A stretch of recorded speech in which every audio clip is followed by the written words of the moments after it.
because the mighty Liverpool are not in contention for anything this season except relegation. That don't mean the Mavericks stop looking and talking about the EPL. And of course, my disappointment right now is that Arsenal are flattering and Manchester City is in the ascendancy. And as a Liverpool fan, I never wanted City to win the league again.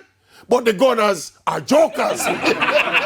How can a team that is serious about winning their first league title in 20 years, being in control for the bulk of the season, you go 2-0 up, not once, but twice in successive games and end up not winning any of these games? Yes, the very fact that a team is 2-0 up means you're in control of that game.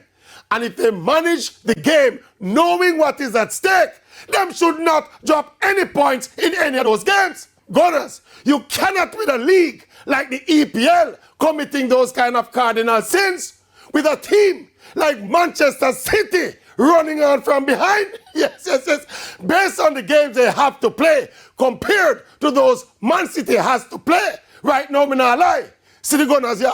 They will move shaky. See the Gunners, yeah? Shaky.